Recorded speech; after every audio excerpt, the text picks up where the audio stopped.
میرا نام جویریہ ہے۔ میں 19 سال کی تھی جب سے میرے رشتے آنا شروع ہو گئے۔ وجہ میری خوبصورتی، لمبا قد اور ذہانت تھی۔ میرے بابا سب کو واپس بھیج دیتے کیونکہ میرے ماں باپ کو وہ نایاب گوہر نہیں مل رہا تھا جس سے میری شادی کرواتے، اس لیے سب کو خالی ہاتھ لوٹا دیتے۔ اسی دوران ایک رشتہ بار بار آنے لگا۔ وہ کہتے کہ جہیز بھی نہیں لیں گے، اور تو اور کبھی کہتے کہ 10 سال تک بھی انتظار کر لیں گے، ابھی بس منگنی کر لیں۔ اس عورت نے کہا کہ اس کے بیٹے نے مجھے کسی بازار میں دیکھا تھا، تب سے میں اس کے دل میں گھر کر گئی ہوں، اور وہ تب سے ضد لگا بیٹھا تھا کہ شادی کرے گا تو صرف مجھ سے، ورنہ کسی سے نہیں کرے گا۔ لیکن میرے بابا نے صاف انکار کر دیا کیونکہ وہ لڑکا انہیں جنونی لگا۔ اس بات پر میں بھی خوش تھی کیونکہ وہ انسان مجھے بھی ذاتی طور پر پسند نہیں تھا۔ میں اس بات کا کھل کر اظہار نہیں کر سکتی تھی، لیکن شاید میرے بابا نے میرا دل پڑھ لیا تھا۔ اس واقعے کے کچھ عرصہ بیت گیا تھا اور یہ بات پرانی ہو گئی تھی، لیکن مجھے ابھی یہ محسوس ہوتا کہ میری تمام حرکتوں پر کوئی نظر رکھے ہوئے ہے۔ میں پڑھائی میں بہت اچھی تھی۔ یونیورسٹی میں تمام اساتذہ اور طلباء میرے بنائے نوٹس دیکھ کر حیران رہ جاتے تھے، لیکن اسی بیچ میں ایک لڑکا آیا اور اس نے میری بنائی گئی جگہ کو ملیا میٹ کر دیا تھا۔ اس کی شخصیت بہت اچھی تھی، اس کے ساتھ ساتھ اس نے مجھے بھی اپنا گرویدہ بنا لیا۔ جب وہ بولتا تو سب لوگ اسے غور سے سنتے۔ اس طرح وہ میری جگہ چھیننے میں کامیاب ہو گیا تھا۔ لیکن حیرت کی بات یہ تھی کہ مجھے اس سے بالکل بھی مسئلہ نہیں تھا، نہ ہی مجھے اس کی کامیابی پر کوئی جلن تھی۔ جانے کیوں میں دل سے خوش ہوتی تھی۔ جبکہ باقی کلاس میں کسی کا آدھا نمبر بھی مجھ سے زیادہ آتا تو میں پریشان ہو جاتی اور اپنی محنت بڑھا دیتی۔ اس طرح آہستہ آہستہ وقت گزرتا گیا۔ میرے دل میں علی کی محبت آ گئی، مگر زبان سے کبھی اقرار نہیں کیا تھا۔ میرے دل میں اس کے لیے ہزاروں جذبات تھے جنہیں شاید وہ بھی محسوس کر سکتا تھا۔ پھر ایک دن ہمیں ایک ساتھ کام کرنے کا موقع ملا اور ہماری گفتگو ہوئی۔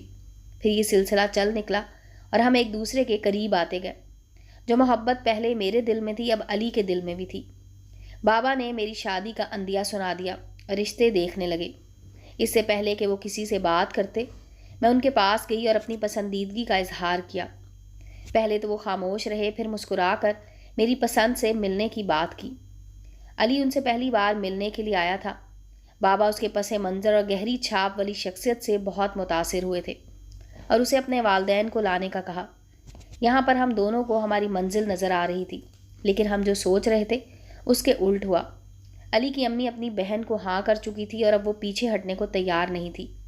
یہاں پر میرے بابا بھی 2-4 مرتبہ علی کے والدین کے بارے میں پوچھ چکے تھے، لیکن سائمہ آنٹی اپنی بات سے 1 انچ بھی پیچھے ہٹنے کو تیار نہیں تھی۔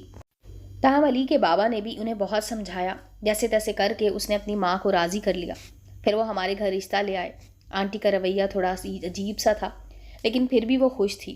علی نے میری بات کا پاس رکھا اور اپنے والدین کو لے آیا۔ کچھ دنوں سے یہی سوچ رہی تھی کہ اگر وہ انکار کر گیا تو میں بابا کو کیا منہ دکھاؤں گی۔ چند ہی دنوں میں سب کچھ ٹھیک ہو گیا۔ پھر ہماری شادی کی تاریخ رکھی گئی۔ انہی دنوں مجھے علی کچھ پریشان سا لگنے لگا۔ میرے بہت اصرار پر اس نے بتایا کہ آنٹی کو کس نے کہا ہے کہ ان کے بیٹے کی شادی جس لڑکی سے ہونے جا رہی ہے وہ ان کے خاندان کے لیے اچھی ثابت نہیں ہوگی۔ پھر 2 دن بعد علی کے والد کی فیکٹری کے ایک حصے میں آگ لگ گئی۔ نقصان زیادہ نہیں ہوا تھا، لیکن آنٹی کو یقین آ گیا تھا کہ میں ان کے خاندان کے لیے ٹھیک نہیں ہوں گی۔ شادی کے دن قریب تھے، اس لیے انکل نے سختی سے کوئی بھی بدمزگی پھیلانے سے منع کر دیا۔ اس بات کے بعد بھی علی پریشان رہا اور مجھے بھی وہ کوئی بات نہیں بتا رہا تھا۔ ہماری شادی خیر و عافیت سے ہو گئی۔ شادی کے بعد ہم گھومنے کے لیے مغربی علاقوں کی طرف چلے گئے۔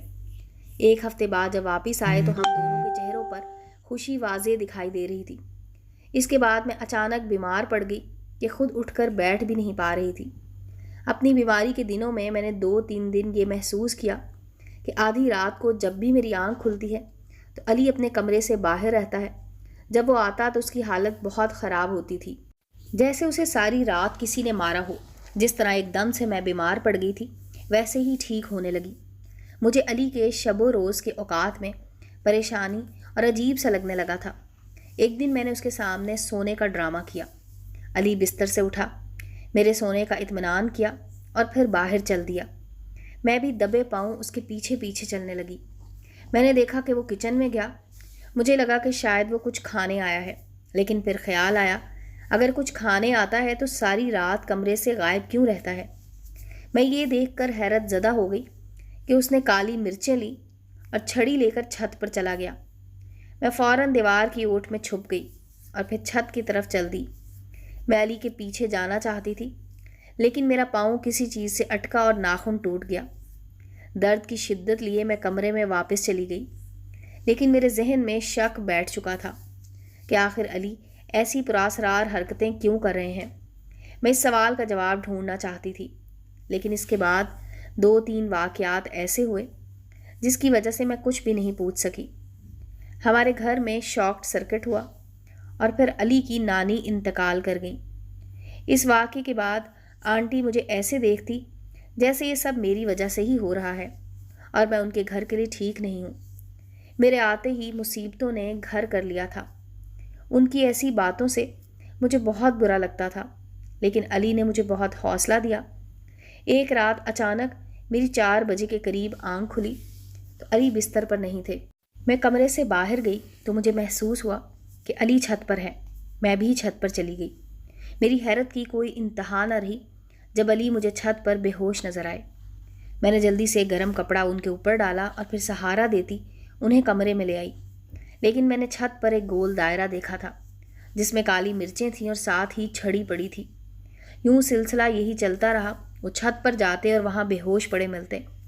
ایک دن میں نے فون پر آنٹی کو عامل بابا سے بات کرتے سنا تو مجھ پر غم کا پہاڑ ٹوٹ پڑا۔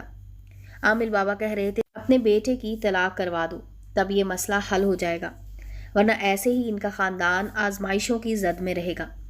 میں تو حیران رہ گئی تھی۔ مجھے معلوم تھا کہ وہ مجھے پسند نہیں کرتی، لیکن وہ جادو کی حد تک جا سکتی ہیں، یہ میں نے نہیں سوچا تھا۔ میں کافی دل برداشتہ ہو کر واپس اپنے کمرے میں آ گئی اور سارا وقت روتی رہی۔ ادھر علی کی حالت بھی ویسی تھی، وہ رات کو چھت پر سے بے ہوش ملتے۔ ایک رات میں انہیں لے کر ہسپتال چلی گئی۔ ڈاکٹر نے انہیں چیک کیا تو پتہ چلا کہ مسلسل سردی میں رہنے کی وجہ سے انہیں نمونیا ہو گیا تھا۔ یہاں تک کہ ان کے جسم پر چھڑی کے نشان دیکھ کر مجھے تشویش ہوئی کہ آخر یہ ہو کیا رہا ہے۔ میں نے سونے سے پہلے ان کے دودھ میں نشے کی دوا ملا دی تاکہ وہ رات کو اٹھ نہ سکے، اور صبح ان کو کال آئی جس کے جواب میں علی تیزی سے بول رہے تھے کہ میں بس آدھے گھنٹے میں آ رہا ہوں، میرا انتظار کرو۔ علی کے گھر سے نکلتے ہی میں بھی ان کے پیچھے چل دی۔ کچھ دیر میں بہت ہی عجیب سی جگہ پر آ کر گاڑی رکی، ادھر ادھر دیکھا اور پھر علی اندر چلا گیا۔ میں بھی اس کے پیچھے گئی۔ میرے قدم خود بخود رک گئے۔ وہ ایک بابا کا آستانہ تھا۔ مجھے تو اپنی آنکھوں پر یقین نہیں آ رہا تھا کہ پڑھا لکھا خاندان اس طرح کے کاموں پر کیسے یقین رکھتا ہے۔ بابا نے غصے سے کہا کہ جس کام سے تمہیں منع کیا تھا تم نے وہی کیا، تم نے ایک دن عمل نہ کر کے بہت غلط کیا ہے، اب نقصان کے ذمہ دار تم خود ہی ہوگے اور کوئی نہیں ہوگا۔ علی نے کہا بابا جی کوئی حل بتا دیں، میں اسے کھونا نہیں چاہتا، وہ میرے لیے بہت لازمی ہے، مہربانی کر کے کوئی حل بتا دیں۔ میرے دل میں تشویش آئی کہ ایسا کون ہے جس کے لیے علی اتنی التجائیں کر رہے ہیں۔ علی کے مسلسل درخواست کے بعد بابا نے عمل بتایا۔ اسے سن کر میرے پسینے چھوٹ گئے۔ بابا کہہ رہے تھے کہ وہی عمل 5 بار دہرانا ہے، لیکن آج 2 کی بجائے 5 چھڑی کے کٹ لگانے ہیں۔ اس عامل کی باتیں سن کر علی باہر آنے لگے، لیکن میں ان سے پہلے ہی گھر واپس لوٹ گئی تاکہ انہیں شک نہ ہو۔ اس سارے مرحلے کے دوران مجھے شک ہوا کہ اس بابا کی آواز اور شکل جانی پہچانی سی لگ رہی تھی۔ میں نے شاید اسے دیکھا تھا، لیکن اس وقت پریشانی میں مجھے کچھ سمجھ نہیں لگ رہی تھی۔ پھر میں رات ہونے کا انتظار کرنے لگی۔ آج بھی علی میرے پاس سے اٹھا، میں پیچھے گئی تو اس نے عمل شروع کر دیا، لیکن یہ سب دیکھنا میرے بس میں نہیں تھا۔ میں نے فوراً چھڑی اس کے ہاتھ سے چھین کر زمین پر پھینک دی۔ وہ مجھے اپنے سامنے دیکھ کر حیران ہو گیا اور مجھے نیچے جانے کو کہا۔ وہ بہت پریشان لگ رہا تھا۔ میں نے اس سے پوچھا کہ علی آخر ہوا کیا ہے؟ مجھے تو بتاؤ تم ایسا کیوں کر رہے ہو؟ کیا تم خود کو کچھ کرنا چاہتے ہو؟ میں نے بہت کچھ کہا، لیکن وہ کسی بھی تاثر کے بغیر وہاں کھڑا رہا۔ پھر میں نے اس سے کہا کہ مجھے معلوم ہے کہ تم اور آنٹی مجھ سے پیچھا چھڑوانا چاہتے ہو، اس لیے بابا کے چکروں میں پڑ گئے ہو تاکہ میں مر جاؤں۔ اب تو میں تمہاری خواہش پوری کر دیتی ہوں اور تمہیں چھوڑ کر چلی جاؤں گی۔ علی نے میری طرف دیکھا اور کہنا شروع کیا، جویریہ تم مجھے غلط سمجھ رہی ہو، مجھے تم سے بہت محبت ہے، میں تمہیں کھونا نہیں چاہتا۔ اور پھر اس نے بتایا کہ ہماری شادی سے کچھ دن پہلے اسے کاغذ پر لکھا ہوا ملا کہ اپنی بیوی کی زندگی چاہتے ہو تو اس عامل سے رابطہ کرو، اور رابطہ کرنے کے بعد مجھے بابا نے کہا کہ تم جس سے شادی کرنے جا رہے ہو لڑکی مر جائے گی، اس لیے تم شادی مت کرو۔ میں نے ان کی بات پر یقین نہیں کیا، لیکن وہ عامل بابا تمہارے بارے میں سب جانتا تھا۔ اس نے کہا اگر بیوی کی زندگی چاہتے ہو تو شادی کی پہلی رات سے اگلے 2 سالوں تک کالی مرچوں کا یہ عمل کرنا ہے اور اپنے جسم کو چھڑی سے تکلیف دینی ہے۔ تمہاری قربانی سے جویریہ کی جان سے خطرہ ٹل جائے گا۔ میں نے تب بھی عامل کی باتوں پر دھیان نہ دیا، لیکن شادی کے دوسرے ہفتے جب تم بیمار ہو گئی تو مجھے لگا شاید وہ ٹھیک کہہ رہے ہیں۔ پھر میں نے چھت پر جا کر عمل شروع کر دیا اور عمل شروع کرتے ہی تم بالکل ٹھیک ہو گئی۔ اس لیے میں بابا پر یقین کر بیٹھا اور پابندی سے سب شروع کر دیا، لیکن شدید سردی کی وجہ سے میں بے ہوش ہو جاتا۔ مجھے پتہ چل گیا تھا کہ اس کے پیچھے ضرور کوئی ٹھوس وجہ تھی جو کوئی اس حد تک بڑھ رہا تھا۔ ساری صورتحال میں عامل بابا کا کیا فائدہ تھا؟ میرا ذہن بس اسی سوچ میں تھا، اور مجھے یاد آ گیا کہ میں نے اس بابا کو پہلے دیکھا ہے۔ یہ وہی تھا جو کافی عرصے سے مجھ سے شادی کرنا چاہتا تھا، لیکن مسلسل انکار کی وجہ سے وہ منظر سے غائب ہو گیا۔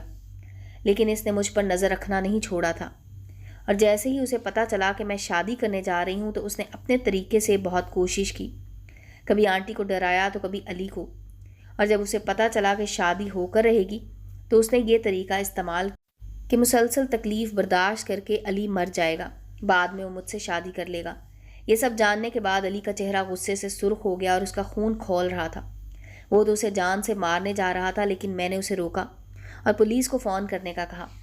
میں نے پولیس میں اس عامل کی شکایت کی اور علی کی جان خطرے میں ڈالنے کے جرم میں اسے پکڑوا دیا۔ وہ مجھ سے معافی مانگتا رہا، لیکن میں نے اسے معاف نہیں کیا۔ اسے 2 سال کی سزا ہو گئی۔ آج ہمارے 2 بچے ہیں اور ہم دونوں بہت خوش ہیں۔ آنٹی بھی مجھ سے بہت پیار کرتی ہیں۔ انہوں نے جو بھی کیا اس پر وہ مجھ سے معافی مانگ چکی ہیں۔ اب ہم لوگ ایک خوشحال خاندان ہیں۔ امید ہے دوستو سٹوری اچھی لگی ہوگی۔ چینل کو لائک اور سبسکرائب کریں اور بیل آئیکن کا بٹن دبانا مت بھولیں تاکہ ہر نئے آنے والی سٹوری کا نوٹیفیکیشن آپ کو مل سکے۔